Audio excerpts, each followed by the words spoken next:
welcome to the lecture series in computer science. We are seeing a series of lectures in the subject Agile methodologies. We will be seeing a topic on traditional model, a comparative analysis of the traditional model and the Agile model. So, the contents of the session are the software development life cycle, the activities of software engineering, the ideal traditional life cycle model, how it resembles, and what is a linear sequential model, and what are the limitations of having a linear sequential model, what is an iterative model, what is an incremental model, what is an evolutionary model, what is a spiral model, what is the difference between a traditional model and an agile model, what are the factors relating to traditional model and agile methods, and then what are the agile methods that are used for development. As well, we will see the commonalities of agile alliance. Now, what is a software development life cycle? From the moment the need for a new software product is identified by the end users, there are several distinct activities undertaken by software engineers to realize the software products and deliver them to the clients or the end users. Even after the product delivery, software needs attention through correction for faults encountered during usage and modification in software to take care of changes in requirements. This process of software maintenance continues until the software is finally retired when there are drastic changes in the business making and this software becomes irrelevant. The period from the inception of idea of making a software product until its final retirement corresponds to a software life cycle. Now, let us see the software engineering activities. Enumeration of the requirements or needs of the clients, analysis of the above needs to identify their interdependencies and see how they fit into an abstract model, design of the software, finalizing the organization or structure of the software to realize all the functions or requirements, implementation of the design through use of computer programming languages and testing the programs by executing them to assure satisfaction of all the requirements. This period from inception to product delivery is called the software development life cycle, which is in short it is as well called as SDLC. Now, let us see how the ideal traditional life cycle model looks like. Any project for the matter, you make a head start. So, it is start of the development project. So, when you want to do a project, first of all what do? You get the requirements, you gather the requirements. So, when you gather the requirements, from whom do you gather the requirements? From the customer. Who is a customer? A customer is a person who wants a particular software to be developed for his own business. So, as a project manager, say for example, you have a development firm and you have a designation of being a project manager. If you want to meet the client, a customer is as well called as a client. So, if you want to meet the client will give his own requirements, needs for the software to be developed. So, such a requirement you call it as requirement gathering. So, the language used by the client is called the business language. This is the language used by the client, this is said to be the client language, and the language used by the project manager to the developer end is called as the technical language. So, these are the two languages that are available.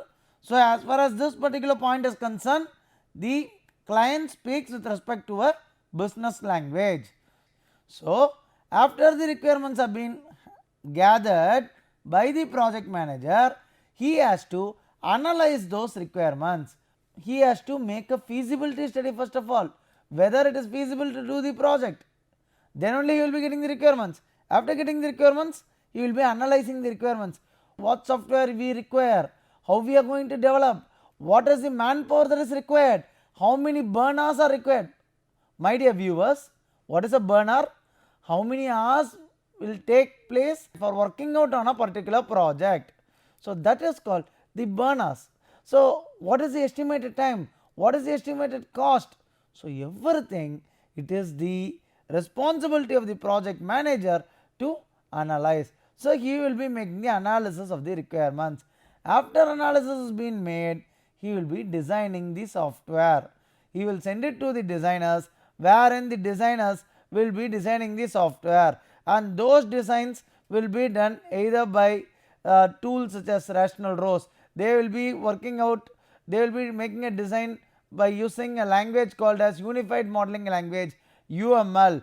You have many different diagrams as the use case diagram, conceptual diagram, sequence diagram, collaboration diagram, class diagram, deployment diagram, and so on. Those diagrammatic design details you would have already studied in a subject called object oriented analysis and design. So, here in this subject, as you have already studied those subjects, here in this topic, after the requirements have been analyzed, the design will be taking place. So, as far as this design is concerned, they will be using a design with respect to UML. Then after the design, the implementation, it has been done by the developers, and then after implementing, testing will be done. So, implementation and testing will be done in par maybe. So, testing such as unit testing will be done, and integration testing will be done, regression testing will be done, then it will be delivered to the client. So, this implementation part, it will be carried out by developers. Here this is said to be the ideal traditional life cycle model. So, next topic is on one of the traditional model, which is called the linear sequential model. This linear sequential model is also called as the waterfall model. This waterfall model is also called as the classical life cycle model. This classical life cycle model was first proposed by Royce in the year 1970. This model fits well with situations where a well defined existing system, perhaps with most of the procedures carried out manually and that needs a new computerized system. Each stage activity performed by software engineers on completion generates a deliverable in the form of a document. These documents are critically reviewed by peers, by working colleagues or other software engineers or representatives of clients for their correctness and completeness. Any error detected by the reviewers might have been caused by mistakes committed during the particular activity stage or in any of the earlier stages already completed. The root cause for the error thus needs to be traced by scrutiny of the earlier stage activities through the corresponding documentation. So, this is what a linear sequential model is. Linear sequential model is otherwise called as waterfall model. Waterfall model is otherwise called as classical life cycle model. So, this was framed in the year 1970 by William Royce. It is shortly called as Royce. So, this linear sequential model, my dear viewers, you would have already dealt this with a subject called software engineering, and this is a recap of the same model. So, then now let us see a diagrammatic representation of how a linear sequential model represents, wherein why this model is being called as a waterfall model. This model is being called as a waterfall model because the resemblance, it looks like a waterfall, it has a look and feel of a waterfall, it flows after one phase to the other phase. So, it is like this. So, this model is called as a waterfall model. Since it is the age old model, the first and foremost model, we call this linear sequential model as the traditional model, which is the title of this session 2. So, here the requirements are gathered, that is called as requirements, and then based on the requirements that has been gathered, we have the analysis, and based on the analysis we have the design, and based on the design we have the coding, and based on coding it has been tested. After implementation, testing has been done. After testing, the end product has been deployed. When it comes to the next phase, it has been given with a development activity flow. This is called as a waterfall model. But when you have the errors, when some errors creep in due to the earlier phase, each and everything we call it as individual phases: analysis phase, design phase, coding phase, testing phase. Here, when there is an issue in the analysis phase and when it has been found during the design phase, we revert back to the previous thing. That is called as an error correction or feedback. So when it is in coding, we revert to the design. It is an iterative approach. But in the initial stage, when raw is determined or defined this linear sequential model, there was no iteration at all. There was no going back at all when the error. So this is a disadvantage of using a linear sequential model, a waterfall model. Now let us see the limitations of the linear sequential model. In the real life projects, it is often difficult to consolidate all the requirements fully before starting the next stage of development or next stage of any activity. The vagueness or uncertainty about many of the requirements in the minds of the clients or end users and poor flexibility get dispelled as the project progresses. This model does not have the facility to accommodate such evolving requirements, wherein when you use this model, the requirement should be crystal clear and it should be set upfront. Since the working version of the developed software would be available for evaluation by customer representative only at the end of the project, the customers have to wait patiently.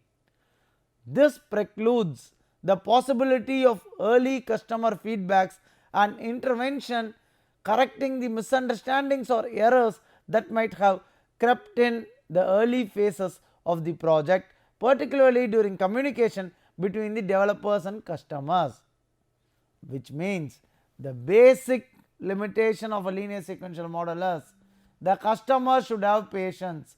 He should wait till the final software has been delivered to him. Then only he will be giving you a comment whether he is satisfied with the software or whether any changes to be made. So that is the basic limitation of using the linear sequential model. Then the next traditional life cycle model is that as the iterative model and the incremental model. Iterative and incremental development methodologies are based on developing the system in small and manageable pieces. The iteration is based on an initial set of requirements that follow a software development process until an increment is released. The next set of requirements is added to form the next increment. The methodology is tailored in such a way that it meets the requirements of the customers. So this is what an iterative and an incremental model is. Then moving ahead to the evolutionary model. Contrary to the assumption of frozen requirements, that is, when the requirements are freezed, when you cannot make any change in the requirements during the software development phase, the business processes in real life keep changing to meet the needs of the changing market conditions. A software development model that takes into account the evolving nature of the requirements is considered more appropriate in such situations. If the changing customer needs are promptly understood by the developers throughout the development period and multiple versions of the software are developed and released, they are likely to meet the user needs better. Each new version is expected to be improvement over the previous ones and closer to the current user needs in such evolutionary models for software development. So this is about an evolutionary model. So you keep on changing, you build a prototype, and that prototype, based on the approval, you build from the prototype that has been created. That is an evolutionary model. Then next is about the spiral model. Spiral life cycle model was proposed by a scientist called as Boehm in the year 1988, which by making use of a series of evolutionary prototypes to arrive at the software satisfying all the customer requirements. In large software projects, during the early phases, there are uncertainties over the software scope, the solution methodology, and the expected performance of the proposed software product. The project risks due to these uncertainties are managed by a cyclic approach, with each round of activities involving scope identification, risk analysis, prototype making, construction, and feedback. Now, my dear viewers, let us have a deep look on how the spiral model looks like.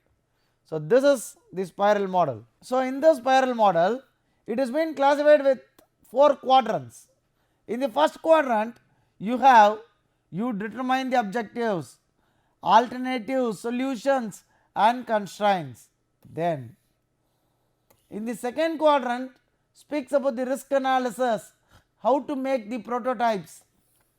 Third quadrant speaks about the software construction activities. Fourth quadrant speaks about the planning activities.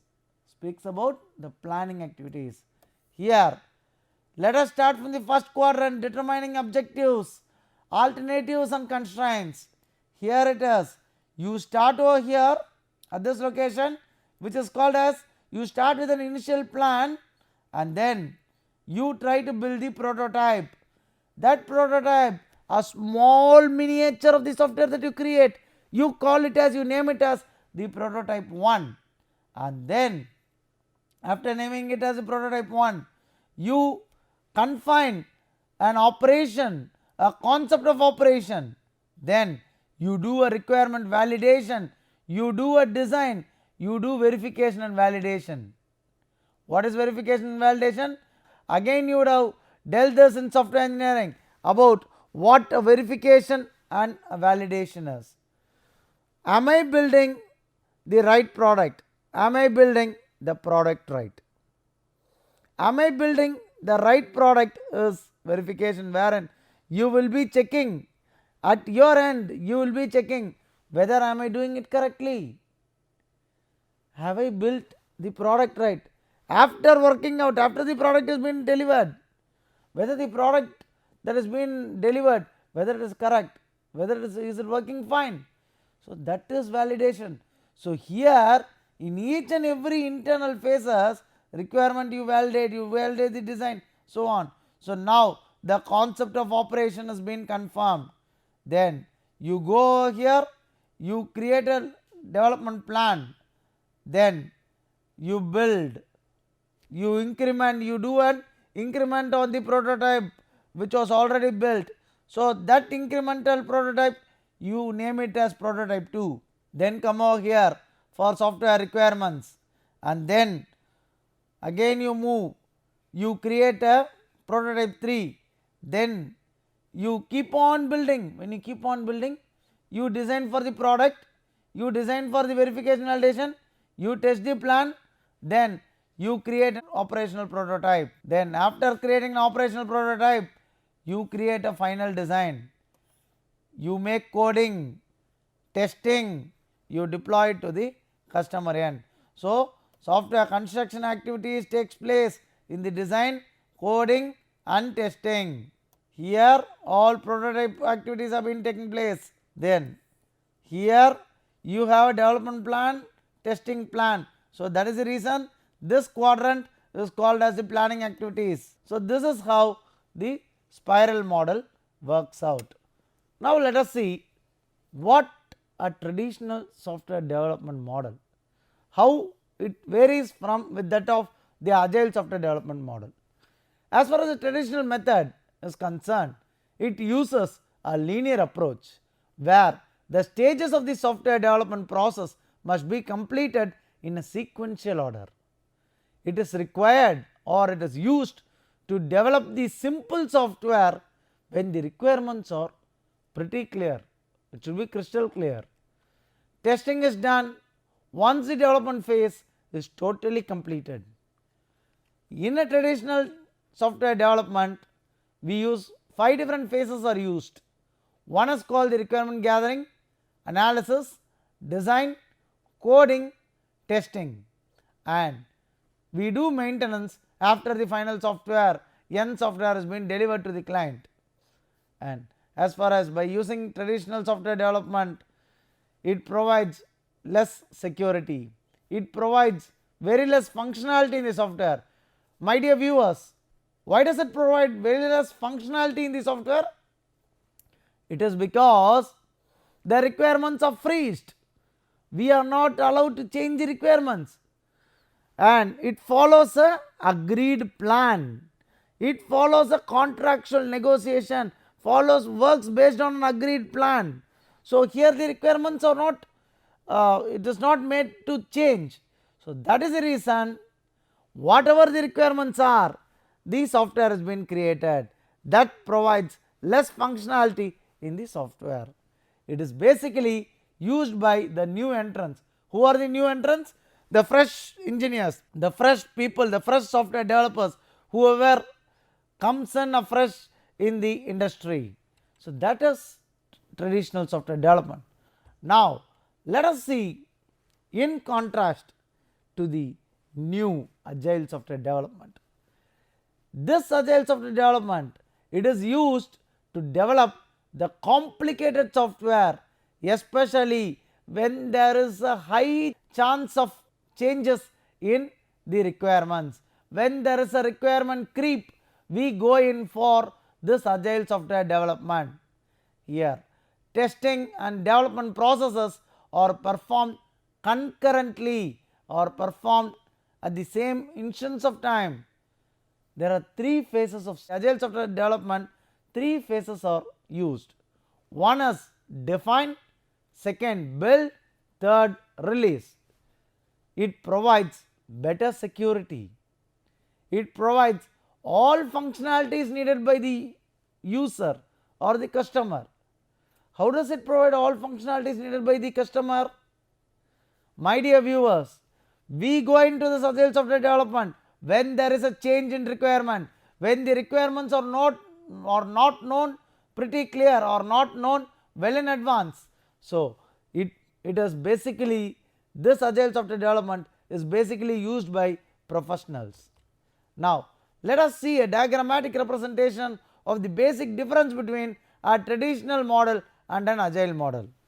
In a traditional model, you have this define, the same define, build, release, but here you use this analysis and design, and you do this implementation, and you do this testing, and then you release. And only in the final release the software will be validated and the value will be known to the customer. Only after final release of the software the value will be known to the customer.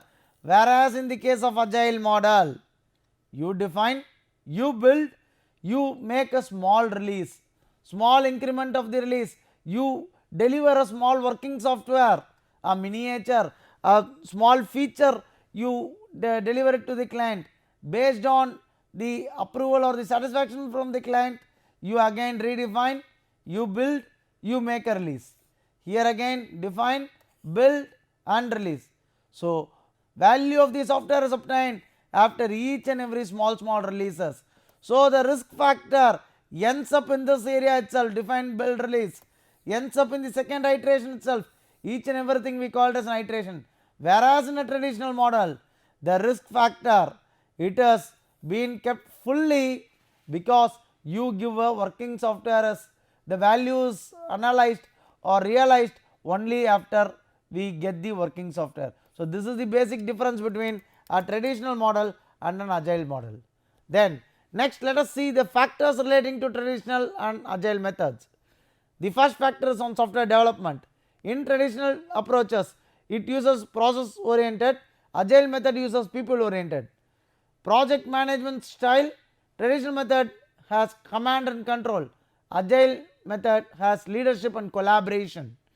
Team role assignment, traditional method has, it is based on the skill level of individual team members, agile method is based on self organizing teams. As far as communication is concerned, in traditional all communication is formal, in agile all communications are informal.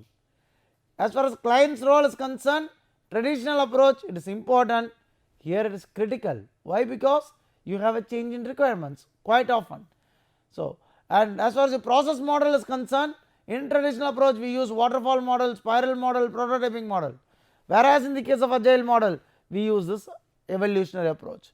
As far as the project life cycle is concerned, it is based on tasks or activities. As far as agile method is concerned, it is based on software product features. Now let us see the commonalities with respect to the agile manifesto, with respect to the agile alliance. So the business people and software developers work together throughout the development phase, eliminating or minimizing the communication gaps. This was expected to remove the us and them attitude prevalent in conventional development models. Face-to-face communication was preferred over rigorous specifications. Delivery of software increments at the earliest possible times and effective use of client feedback to adapt the product or satisfy the currently perceived needs. Then late changes in requirements during projects are not resented to. The development team reflects at regular intervals, taking stock of their recent performance. This helps in improving their incremental delivery strategy. These teams are expected to be self-organizing with no bureaucratic controls from outside. Simplicity of the software to satisfy only the current agreed functionalities is stressed in this approach. Now let us see some of the agile models for development. One is extreme programming, second is Scrum, third is feature driven development, fourth is dynamic system development method, which uses a rule called as Moscow rule, must have requirement, should have requirement, could have requirement, and won't have requirement at this time, but in the near future. And the other agile models for development are Crystal, wherein you need to have, it works based on different colors, adaptive software development and lean development. All these models we will be seeing in the future sessions too, as this entire subject belongs to this agile methodology. Now let us summarize this session. We saw about the software development life cycle, we saw about the software engineering activities, we saw about the ideal traditional life cycle model, we saw about the linear sequential model and its limitations, we saw about the iterative and incremental model, the evolutionary model, the spiral model, the difference between a traditional model and an agile model. We as well saw the factors relating to traditional model and agile methods, and we ended up this session by seeing the different agile models that are required for developing the software. Thank you.